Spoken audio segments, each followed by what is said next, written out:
नमस्ते मित्रांनो, आपण पाहूया बाळूमामाच्या नावानं चांग भलं. आजच्या भागामध्ये आपण असे पाहतो, मामा म्हणत असतात, आता मी अक्काकडे जाणार आहे. त्यावेळेस सर्व लोक म्हणतात, मामा अजून आम्ही सांगत आहे आणि आम्हासना असे वाटते की तुम्ही तिथे जाऊ नये. नाना बोलू लागतो, मामा तुम्ही तिथे जाऊ नये आम्हासने असं वाटत आहे. तुम्हीच काहीतरी करा, अक्कांकडे नका जाऊ तुम्ही.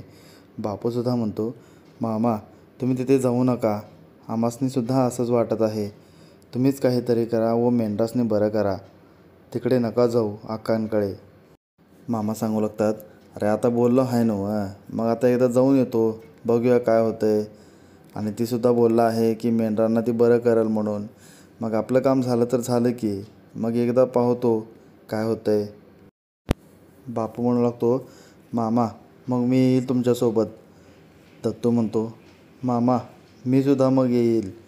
चंदू म्हणतो, मग मी काय करणार आहे तळावर, मीसुद्धा येईल मामा. मग मामा म्हणतात, अरे आता सगळीच कशाला येत आहे माझ्यासोबत, आणि तळावरली कामं कोण करणार, मेंढरं कोण बघणार. बापू म्हणतो, मामा ते काय नाही, इथं तळावर बाकीचे लोक आहेत, ते पाहतील, त्यांना जमते सर्व कामं. मामा सांगू लागतात, बरं बरं ठीक आहे. आता सर्वजण अक्कांकडे निघू लागतात. पुढे आपण पाहतो, अक्का इकडे पूजा करत असते. आता सर्व लोक अक्कांच्या दारी आलेले असतात. मामा त्या तात्याला विचारू लागतात, अरे आता अक्कांना विचार आत यायचं का नाही ते. तात्या म्हणू लागतो, होय मामा विचार तुम्ही. बापू म्हणू लागतो, अरे मग लवकर विचारून बघ की, जा आतमध्ये आणि विचारून ये. तात्या म्हणतो, अरे होय विचारेल की, पूजा करत आहे अक्का, पाहतो विचारून येतो. दत्तू म्हणतो, अरे मग लवकर जा, किती उशीर थांबायचं इथे, आणि मामांना का इथेच थांबवणार आहेस का. मामा म्हणतात, तात्या बघ लवकर विचारून ये. तात्या आतमध्ये जातो व अक्काला सांगू लागतो, अक्का मामा आले आहेत. अक्का म्हणते, मग एवढं घाबरून का सांगत आहेस, व्यवस्थित सांग. तात्या म्हणू लागतो, अक्का मामांना आतमध्ये बोलवायचं का. अक्का म्हणते, थांब मी कौल लावून पाहते. अक्का म्हणते, हां मला कौल मिळाला आहे, मामांना बोलव आतमध्ये. मामा व सर्व लोक आतमध्ये येतात. अक्का म्हणू लागते, मामा फक्त इथे थांबा आणि बाकीचे सर्व निघून जावा बाहेर, कोणीही इथे थांबायचं नाही. तसे बोलून ती मामांना पुढे बोलावून तिथे बसवून घेते व सांगू लागते, हे काम खूप अवघड आहे आणि आतापर्यंत किती मेंढरं मेलेत असे विचारू लागते. मामा म्हणतात, मी काही हिशोब ठेवलेला नाही. अक्का सांगू लागते, हे काम खूप अवघड आहे. आता देवी आईला मी विचारलंसुद्धा आहे व देवी आईनं तुझं काम करायचं असं मला सांगितलं आहे. तसे बोलताच मामा तिथे 5 रुपये ठेवतात. अक्का म्हणू लागते, अरे 5 रुपयाने काय होणार आहे, किती मेंढरं मरते आहेत माहीत आहे ना, आणि हे काम खूप अवघड आहे ते सुद्धा माहीत आहे ना. तसे म्हणताच मामा तिथे 50 रुपये ठेवतात. अरे 50 रुपयाने काय होणार आहे. तसे बोलताच मामा तिथे 100 रुपये ठेवतात. अक्का म्हणते, मौन करून काहीतरी बोलत असते. मामा इकडे स्वतःच्या पायाच्या अंगठा मागे ओढतात. अक्काला पोटामध्ये एकदम दुखू लागतं. अक्का म्हणू लागते, हे पहा काम किती अवघड आहे ते. मामा म्हणतात, बरं बरं ठीक आहे. मामा परत एकदा आपला पायाचा अंगठा मागे ओढतात. तिला आणखीन एकदा दुखू लागतं, ती ओरडते. सर्व लोक विचार करू लागतात, अरे आता अक्काला काय होत आहे बरं, आणि अक्का ओरडत का आहे असे सर्वांना वाटू लागतं. अक्का पुढे बोलू लागते, हे पाहिलं का, काम खूप अवघड आहे, त्यामुळे असं होत आहे हे, त्यामुळे एवढ्याच्या पैशानं काय होणार नाही. आता 5 तोळं सोनं करावं लागेल तरच हे काम होईल. मामा म्हणतात, बरं बरं ठीक आहे, ते सुद्धा मी दिलं म्हणून समज, पण माझं काम व्हायला पाहिजे. मामा म्हणतात, बरं मी आता इथून निघतो आणि माझं काम कर तेवढं लवकर.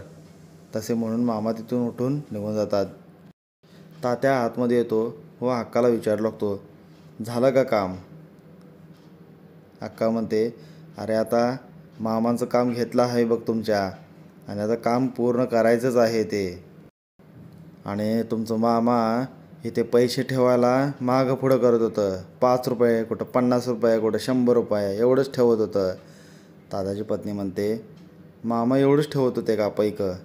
ठेवायला पाहिजेत की, त्यांच्याकडे माप पैकं आहेत. अक्का म्हणते, होय मी त्यासनी सांगितलं आहे आता 5 तोळं सोनं करायचं म्हणून. मामासुद्धा होय बोलले आहेत. तात्या म्हणतो, काय 5 तोळं सोनं? अक्का म्हणते, होय तेवढं तर आता करावं लागेलच त्यांना. आता हे काम मीच पूर्ण करणार आहे आणि मेंढरांना मीच बरं करणार आहे असे अक्का बोलू लागते. एकदा काय हे काम झालं तर गाववाल्यासनी समजेल की अक्का कोण आहे ते. तात्या व तात्याची पत्नी म्हणू लागते, होय एकदा काय हे काम झालं म्हणजे चांगलं होईल. सर्व लोक तुम्हालाच मग मोठं म्हणतील. सर्व जास्ती लोक इकडेच येऊ लागतील मग. त्यामुळे हे काम व्हायलाच पाहिजे. अक्का म्हणते, अरे मग होणारच की. पुढे आपण पाहतो, तात्या व त्याची पत्नी दोघेही झुंजाळ आणून देतात अक्काला. अक्का म्हणते, हे बघ ते झुंजळ तेवढं नीट करून ठेव असे तात्याच्या पत्नीला ती बोलू लागते. तात्याची पत्नी बोलू लागते, होय होय ते काम मी करल. तात्या विचारू लागतो, अक्का एक विचारायचं होतं, आता ते मामांचं काम हातामध्ये घेतलं आहे त्यांचं कधी पूर्ण करायचं ठरवलं आहे? अक्का म्हणू लागते, अरे त्याने आता येऊ देत की परत एकदा त्यांचे सेवे करायला होते, एकदा मामा येऊन गेले, परत एकदा येऊ देत, त्यांचं सांगावं येऊ दे, मग करूया त्यांचं काम. अजून एकदा सांगावा आला म्हणजे मग काम करू की आपण, लगेच कशाला करायचं? हे एक एवढं काम केलं म्हणजे मग पहा गावातले लोक कसे काय बोलतील आपल्याला. तात्या म्हणू लागतो, होय मामाचं एवढं काम केलं म्हणजे गावातले लोक सर्व तुम्हालाच मोठे समजतील, कारण ते काम मामांना जमलेलं नाही, मेंढरांना ते बरं केलेलं नाहीत आणि तुम्ही बरं केलं तर लईच भारी होईल मग असे तात्या बोलू लागतो. पुढे आपण पाहतो, गावातले काही लोक मामांकडे आलेले असतात व ते गारणे घेऊन आलेले असतात. मामा म्हणतात, अरे ती गावामध्ये तुमची अक्का असताना मी कशाला पाहिजे, गारणं सोडवते किती.